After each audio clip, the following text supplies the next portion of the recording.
तो तोड़ मोड़कर पेश करने की जरूरत नहीं है अभिषेक जी। हमारी पार्टी के राष्ट्रीय प्रधान महासचिव केसी त्यागी जी हैं, संजय झा जी हैं, आदरणीय उपेंद्र कुशवाहा जी का जिक्र आपने किया ही, या आदरणीय ललन सिंह हमारे राष्ट्रीय अध्यक्ष, उन लोगों ने भी तो मीडिया से मुखातिब होते हुए कई बार इस बात को कहा है कि भाई योग्यता पे हम लोग चर्चा कर रहे हैं। कि ये जो सारे सवाल आपने उठाए हैं, कहे हैं, यह सब हमारे प्रदेश अध्यक्ष उमेश कुशवाहा जी के जो रिस्ट्रिक्शन में आता है। उन्होंने मीडिया से मुखातिब होते कई बार सारी बातों पर अपनी प्रतिक्रिया दी है। मुझे लगता है कि आप लोगों को समय का इंतज़ार करना चाहिए। 2022 में जो यूपी में विधानसभा के चुनाव होने हैं, उस चुनाव पर बहुत कुछ तय है, उसमें बहुत कुछ उससे बहुत कुछ निकल कर सामने आना है। उस चुनाव के जो नतीजे होंगे उससे ये तय होना है कि देश की सियासत कहाँ जाएगी। देखिए क्या कर रहा हूँ, आप समझ रहे हैं। देखिए, प्रदेशों में समय समय पर चुनाव होते रहते हैं।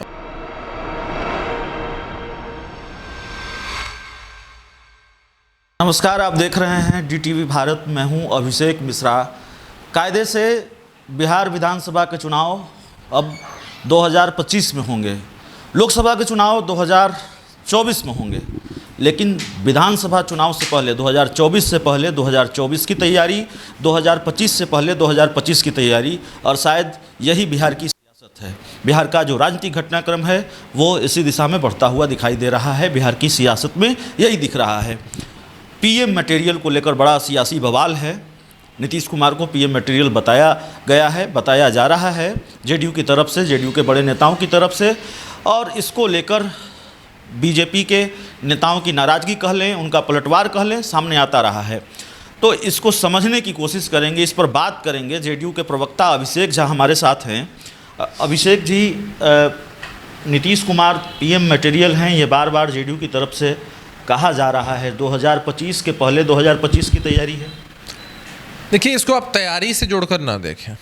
आदरणीय नीतीश कुमार जी ने अपनी राजनीतिक छवि, अपनी कार्यशैली, अपनी विचारधारा, अपनी आइडियोलॉजी, अपनी पॉलिसीज़ और अपने विज़न के आधार पर देश में स्थापित की है। इस बात से तो कोई नकार नहीं सकता है। आप हमारी पार्टी के राष्ट्रीय परिषद ने इस बात का प्रस्ताव पारित किया हो, हमारी पार्टी के नेताओं का ऐसा मानना हो, या आम जनमानस का भी मानना है कि आदरणीय नीतीश कुमार जी में प्रधानमंत्री बनने के लिए जो भी योग्यताएं होनी चाहिए वो है। योग्यता होना एक बात होती है, लेकिन हमारी पार्टी ने अभी स्पष्ट किया है कि कोई दावेदारी नहीं है। योग्यता होना एक बात होती है और दावेदारी दूसरी बात होती है। उपेंद्र कुशवाहा जो JDU संसदीय वोट के अध्यक्ष हैं, उन्होंने कहा है कि संख्या बल की जरूरत पड़ेगी, संख्या बल हम जुटा लेंगे। अब संख्या बल की जरूरत तब पड़ती है जब दावेदारी होती है, तब मटेरियल का सवाल नहीं होता। देखिए, उसको तोड़ मोड़ कर पेश करने की जरूरत नहीं है अभिषेक जी। हमारी पार्टी के राष्ट्रीय प्रधान महासचिव केसी त्यागी जी हैं, संजय झा जी हैं, आदरणीय उपेंद्र कुशवाहा जी का जिक्र आपने किया ही, या आदरणीय ललन सिंह हमारे राष्ट्रीय अध्यक्ष, उन लोगों ने भी तो मीडिया से मुखातिब होते हुए कई बार इस बात को कहा है कि भाई योग्यता पे हम लोग चर्चा कर रहे हैं। दावेदारी की बात नहीं है यहाँ पर। हम NDA के मजबूत घटक दल हैं और आदरणीय प्रधानमंत्री जी के नेतृत्व में देश में बेहतर काम हो रहा है। संख्या बल जुटाने की बात कब आती है, जो दावेदारी पर या योग्यता पर? आप समझा दीजिए। देखिए, मैंने आप कितना भी तोड़ मरोड़ कर सवाल को पेश करें, मैं फिर उसी बात को दोहरा रहा हूँ आपके सामने। हमारी पार्टी का विस्तार देश के विभिन्न प्रदेशों में हो रहा है, होगा भी। हर पार्टी की इच्छा यही होती है, लेकिन दावेदारी वाला इशू नहीं है हमारी तरफ से, योग्यता वाला ही बात। बहुत ईमानदारी से क्या आप ये स्वीकार करेंगे अभिषेक झा कि 2022 में जो यूपी में विधानसभा के चुनाव होने हैं, उस चुनाव पर बहुत कुछ तय है, उसमें बहुत कुछ उससे बहुत कुछ निकल कर सामने आना है। उस चुनाव के जो नतीजे होंगे उससे ये तय होना है कि देश की सियासत कहाँ जाएगी। देखिए क्या कर रहा हूँ, आप समझ रहे हैं। देखिए, प्रदेशों में समय समय पर चुनाव होते रहते हैं। उत्तर प्रदेश एक बड़ा प्रदेश है, तो निश्चित रूप से सब लोगों की नज़र वहाँ रहती है। अन्य प्रदेशों में भी चुनाव होना है। हम लोग ये नहीं सोचते हैं कि इस चुनाव से कहाँ क्या कैसे फ़र्क पड़ेगा। हम लोग बस इस बात के लिए कंसर्न रहते हैं कि हम अपने विकास के एजेंडे के साथ, न्याय के साथ विकास का जो एजेंडा है उसको लेकर जनता के बीच जाए, जनता को भरोसा दिलाए, जनता का विश्वास जीते। और लोकसभा के चुनाव में तो अभी समय है अभिषेक जी। लोकसभा के चुनाव के समय गठबंधन किस हिसाब से चुनाव लड़ेगा, उस वक्त के हमारे गठबंधन के क्या मुद्दे होंगे, NDA मजबूती से चुनाव लड़ेगा।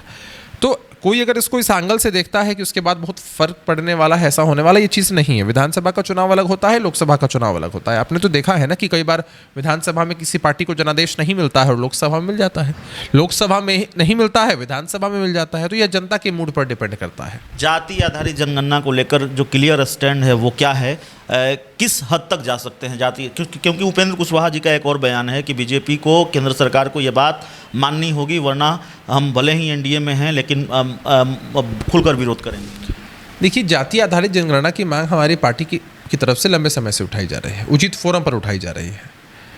विधानमंडल में तो सभी दलों ने मिलकर प्रस्ताव पारित किया था। हमारी पार्टी के राष्ट्रीय अध्यक्ष आदरणीय ललन बाबू के नेतृत्व में पार्टी के सभी सांसदों ने गृह मंत्री अमित शाह जी से मिलकर मेमोरेंडम भी सौंपा। हमारे नेता नीतीश कुमार जी ने आग्रह किया और उसी बाबत सभी दलों के नेताओं का प्रतिनिधिमंडल उनके नेतृत्व में जाकर मिला भी प्रधानमंत्री जी से। सकारात्मक माहौल में बातचीत हुई है और हम पूरी तरीके से आशान्वित है कि केंद्र की सरकार हमारी मांग को, विधानमंडल दल की भावना को समझेगी और सकारात्मक पहल इसमें करेगी।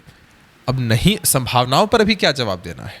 एक आखिरी सवाल है, कई जो सवाल थे उन सवालों पर मिट्टी डाल दिया गया। वो सवाल जेडीयू की राष्ट्रीय परिषद की बैठक के बाद भी बाहर नहीं निकल पाए, जिसके जवाब का इंतजार था। सवाल ये था कि उपेंद्र कुशवाहा जो जेडीयू के संसदीय बोर्ड के अध्यक्ष है, जिस तरह से उनको नेता मानने से इनकार किया गया, क्या उस पर कार्रवाई, उसको लेकर कोई कार्रवाई जेडीयू अपने महासचिव पर करेगी?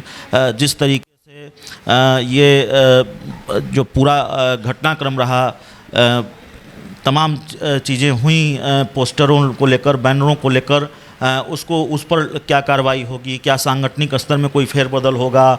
जो इकाई आरसीपी सिंह की तरफ से बनाई गई, जो कमेटी बनाई गई, उसी कमेटी पर ललन सिंह काम करेंगे या अलग कमेटी बनेंगी? ये सारे सवाल थे जिनके जवाब नहीं आए। ये सब कुछ गुम हो गया पीएम मटेरियल वाले मुद्दे में। अरे देखिए, कुछ गुम नहीं हुआ है। मैं आपको एक लाइन में इसका जवाब देता हूं कि ये जो सारे सवाल आपने उठाए हैं, कहे हैं, यह सब हमारे प्रदेश अध्यक्ष उमेश कुशवाहा जी के जुरिस्डिक्शन में आता है। उन्होंने मीडिया से मुखातिब होते कई बार सारी बातों पर अपनी प्रतिक्रिया दी है। मुझे लगता है कि आप लोगों को समय का इंतज़ार करना चाहिए ताकि पार्टी आगे कैसे बढ़ेगी। पार्टी के पास एक मजबूत संगठन पहले से रहा है। गांव-गांव तक हमारा, पंचायतों तक हमारा, हर बूथ तक हमारा संगठन बड़ी मजबूती के साथ है। आदरणीय आरसीपी बाबू पहले राष्ट्रीय अध्यक्ष थे, अब ललन बाबू उस कारवां को आगे बढ़ा रहे हैं और पार्टी नए आयाम को उनके नेतृत्व में ज़रूर छुएगी। चलिए इंतज़ार कर लेना चाहिए। जो तमाम सवाल थे, जिन सवालों की बात हम कर रहे हैं, और जो सवाल जेडीयू की राष्ट्रीय परिषद की बैठक से जिन सवालों के जवाब नहीं निकल कर सामने आए, उसके लिए इंतजार की नसीहत है। अभिषेक झा जी हमारे साथ थे, जेडीयू के प्रवक्ता। कैमरामैन विकास के साथ, टीटीवी भारत के लिए अभिषेक मिश्रा, पटना।